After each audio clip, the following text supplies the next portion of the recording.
History میں بھی یہی تھا نا انڈیا پاکستان. اکبر اسی علاقے پہ حکومت کرتا تھا.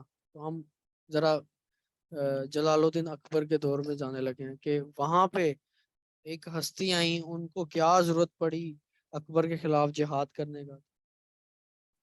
تو چیپٹر 2 ہے جی, historical perspective of ideology Pakistan, کہ آپ نے جو آئیڈیالوجی پاکستان پڑھا اس کا ہسٹری کیا, وہ کہاں سے رائز ہوئی ہے. اور ایک کوشچن آیا تھا ورلڈ ٹائم کے مارکس میں, وہ میں نے اٹیمپٹ نہیں کیا, لیکن کیونکہ جب ہم پیپر چیک کروانے گئے تو سارے کوشچن ڈیٹیل سے ڈسکس ہو رہے تھے. کوشچن یہی تھا, شیخ سر ہندی پہ تھا, تو انہوں نے کہا کہ آپ انہیں معظم لودھی صاحب ہیں, وہ اپنے دور کے پاک افیئر کے ٹاپر ہیں اور سی ایس ایس کوالیفائر ہیں. تو انہوں نے کہا کہ یہ جو 3 لوگ ہیں نا, شیخ سر احمد ہندی, مجد الف ثانی جنہیں کہتے ہیں, شاہ ولی اللہ اور سر سید, انہیں اس لیے پڑھایا جاتا ہے کہ انہوں نے آئیڈیالوجی, انہوں نے بتایا یہ وہ لوگ تھے جنہوں نے ایمفسائز کیا کہ مسلمان اور ہندو الگ الگ قوم ہیں. یہ دیکھیں, یہ کانپور ہے جہاں پہ ندوۃ العلماء تھا, یہ دلی کے مسئلے مسائل اور خیر. تو ہم آگے اس میں دیکھ رہے تھے کہ اس میں مجھ سے بتایا ہوا advent of Islam sub continent کے کس طرح یہاں پہ کرنگ نور کی حکومت تھی, ایک اسٹیٹ کا نام, شیخ شرف بن مالک آئے یہاں پہ سب سے پہلے اسلام پھیرانے, پھر حضرت عمر کے دور میں آئے لوگ, پھر تانا برو, اس طرح کے. پھر جیسے قائد اعظم نے کہا Pakistan came into existence the day the first Indian national empire سے اسلام کے, جہاں پہ میں آپ کو دیکھیں عرب یہاں سے دور نہیں ہے, اسلام پھیلا یہاں سے یہاں تک پھیلا, پھر ایران میں آیا, ایران میں یہ خراسان کا علاقہ, پھر امویوں نے افغانستان کو فتح یہاں پہ کر کے پھر تھوڑا ادھر آگے محمد بن قاسم نے پھر اس علاقے کو فتح کر لیا. تو جب اس علاقے کا پہلا ہندو مسلمان ہو گیا تو قائد اعظم نے کہا کہ تبھی ہم نے بنیاد ڈال دی. وہ زائد بالکل ٹھیک تھی, کیونکہ یہ اسلام کی بیسک کریکٹرسٹکس میں ہے کہ اسلام کسی کے سامنے جھک نہیں سکتا, اور جہاں پہ یہ پھیلے گا وہاں پہ پھر. اور اسلام کی میں آپ کو باؤنڈریز دکھاؤں, مسلم جو کنٹریز ہیں وہ یہاں سے, یہ دیکھیں یہاں سے آگے مسلم کنٹریز نہیں ہیں, ہم یہاں پہ ہیں, پھر یہ پیچھے, اور یا پھر یہاں تک یہ سارا ایریا مسلم ہے, یہ ایک پیرلل لائن میں. تو آگے اس کو کیا, اور باؤنڈریز پہ ہمیشہ آپ کو پتہ قلعے ہوتے ہیں, ہمیشہ باؤنڈری پہ قلعے ہوتے ہیں. ایک قلعہ یہ ہے Turkey, then I consider one Morocco پہ پہلے اسپین ہوتا تھا, پھر ہم سے چھٹ گیا, اور ایک انڈونیشیا دور ہے, ملیشیا انڈونیشیا. لیکن یہاں پہ ہم ریپرزنٹیٹیو ہیں اسلام کے, پیچھے ہمارا سارا اسلامی کنٹریز ہیں, آگے دیکھیں نہیں ہے. تو پاکستان کو اسلام کا قلعہ صرف میٹافورکلی نہیں کہتے, اس کے جیو اسٹریٹجک پوائنٹس بھی ہیں. خیر, تو سندھ میں محمد بن قاسم آیا, یہاں سے ادھر بابل اور یہاں تک حکومت تھی, ملتان تک, آپ کو میں یہاں تک, اور اوپر حکومت تھی محمود غزنوی کی تھی, یہاں سے افغانستان میں کابل سے غزنی سے نیچے ملتان تک, یہ سارا محمود غزنوی کے انڈر تھا. تو جس میں واقعہ لکھا ہے کہ کس طرح وہ سارا, وہ یہ میں سکپ کر رہا ہوں, اس میں پھر آگے امپیکٹ آف اسلام آئے گا. کلچرل انفلوئنس کیسے کیا اسلام نے یہاں پہ لوگوں کو رواداری سکھائی, مساوات سکھائی, ذات پات کا سسٹم ختم کیا.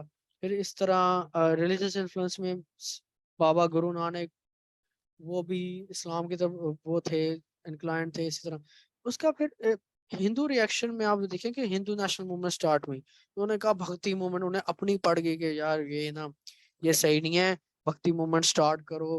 اور ہمارے ہندو, ظاہر سی بات ہے, مسلمز ور کانکرر, ویدر وہ یہاں سے آئیں پشاور خیبر پاس سے آئیں, یا وہ نیچے سندھ سے آتے تھے اور نیچے یہاں سے آتے تھے, تو مسلمان کنکرر ہے نا انڈیا میں, ایز اے انٹروڈر آیا گیا. اور یہاں پہ اچ شریف اور بھاولپور, یہ ہمارے علاقے میں, ادھر لاہور میں, ادھر جو اولیاء کرام آئے, بلے شاہ صاحب قصور میں, تو انہوں نے اسلام کی پریچنگ جو سٹارٹ کی, تو اس سے ہندو کمیونٹی میں ایک سینس آف خوف پیدا ہوا کہ ہندوازم ختم ہو جائے گا, جو بالکل ایک نیچرل بات ہے. تو انہوں نے اسٹارٹ کی بھکتی موومنٹ. بھکتی کا مطلب وہ کہتا ہے کہ یار ایک تو ان کے درمیان میں نا یہ کنفیوژن ڈالو کہ رام اور رحیم کو میں کوئی ڈفرنس نہیں ہے. قرآن اور پرام میں کاشی از اے پتھر جسے وہ پوچھتے ہیں. کعبہ مطلب وہ ہمیں آج تک کہتے ہیں کہ کعبہ از جسٹ اے پتھر, اور اس طرح سے.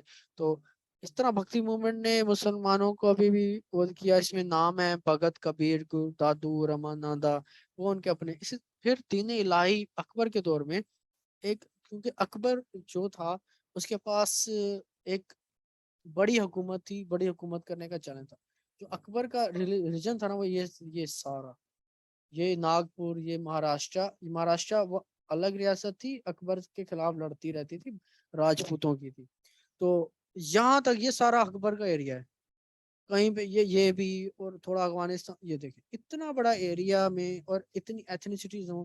تو اکبر نے کہا کہ دلی میں اگر اور اکبر سے پہلے لاہور جو کیپٹل تھا مغلیوں کا جہانگیر کے دور میں, جہانگیر کا بیٹا ہے اکبر, تو اس نے دلی میں شفٹ کر لیا.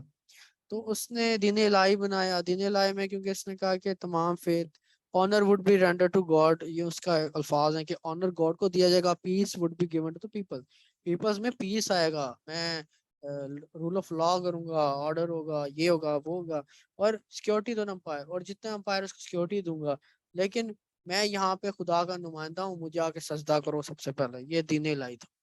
اور اس میں اسی دین الہی میں ان اسلامک یہ تھا کہ جزیہ ہوتا ہے کہ اسلامک گورنمنٹ میں نان مسلم ایک ٹیکس دیتے ہیں, اسے جزیہ کہتے ہیں. اس نے ختم کر دیا. اس نے پھر ابالش کر دیا گائیں کی, یہ قربانی گائے کی ابالش کر دی. اذان میں مسئلے, اذان دینا منع کر دیا. نماز کے مسئلے پیدا کیے. مطلب اسلام ایک بڑا ہی مکس اپ ہونے لگ گیا, اور بے شک بالکل اسلام کا وہ حال ہونے لگ گیا جو کرسچینٹی کا ہوا تھا. کرسچینٹی رومن امپائر اور میں بائزنٹین امپائر میں مکس ہو گئی.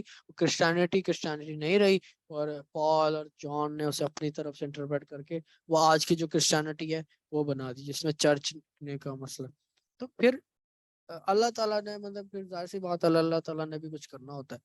ہسٹری اس طرح چلتی. تو امام ربانی حضرت مجدد الف ثانی شیخ احمد سرہندی کہتے ہیں انہیں, وہ آئے اور انہیں مجدد الف ثانی کیوں کہتے ہیں؟ مجدد وہ کہتے ہیں جو تجدید کرے, جو صحیح کرے. الف کہتے ہیں, اور اسلام کو 1000 سال ہو گئے تھے. یہ 1000 سم تھنگ کے واقعات ہیں. تو 14 یعنی 8 سے 400 سال پہلے اس طرح. تو پہلے الف کے جو وہ ہیں مطلب حضور صلی اللہ علیہ وسلم کے 1000 سال بعد جو مجدد آئے ہیں وہ یہ الف ثانی ہیں. تو خیر ظاہر سی بات ہے حضور صلی اللہ علیہ وسلم کے ساتھ کسی کا کمپیریزن نہیں ہے, نہ ہو سکتا. لیکن خیر اس میں یعنی مجدد کو ایک ڈیفائن کیا گیا, ہر 1000 سال میں مجدد آتا ہے یہ اسلامی کنسپٹس کے مطابق. تو ان کا نام تھا شیخ احمد سرہندی. سرہند انڈیا کا علاقہ ہے, وہاں کا یہ پیدا ہوئے. تو انہوں نے ایک تو وہاں پہ rail name was Sheikh Ahmad Sirhindi was a ڈسینڈڈ جو حضرت عمر جو سیکنڈ خلیفہ ہیں ان کے اولاد میں سے تھے. اور انہوں نے اکبر کے سامنے جہاد کیا, اور اکبر کے سامنے جھکنے سے بھی انکار کیا, اور کہا کہ, اور انہوں نے ایک موومنٹ سٹارٹ کی ریفارمیشن کی. تو ان کی فیمس بک ہے اسبۃ النبوہ, جس میں انہوں نے ایکسلنٹ ایکسپریشن آف پروفیٹ صلی اللہ علیہ وسلم پہ سیرت لکھی. اور آگے خواجہ بقی باللہ ان کے استاد تھے. تو یہاں پہ انہیں کنڈیشنز بتائی ہیں آگے پھر انڈیا کی, کہ شیخ سرہندی نے اپوز کیا ایتھیزم کو اور اسلامک سوسائٹی کے اوپن ہونے کو. انہوں نے کہا کہ اسلام خراب ہو رہا ہے. اسی طرح انہوں نے کہا کہ ہندو یہ ہم الگ الگ ہیں. انہوں نے لیٹر لکھے کہ باہر سے لوگوں کو کہ آپ یہاں پہ آ کے تبلیغ کریں. شیخ فرید کو, خان اعظم, صدر جہاں, اس طرح ان لوگوں کو. اور جہانگیر کے, انہوں نے جہانگیر کے ساتھ بھی اسٹرگل کی بیسک, اور اکبر کے ساتھ بھی. تو جہانگیر کیونکہ اکبر کا تھا تو باپ تھا, تو انہوں نے جہانگیر کے ساتھ بھی اسٹرگل کرنی پڑی. اکبر کے ساتھ ان کو زندانوں میں بھی ڈالا جاتا. تو انہوں نے ٹو نیشن تھیوری کا پہلا کنسپٹ دیا. انہوں نے ٹو نیشن کا ذکر.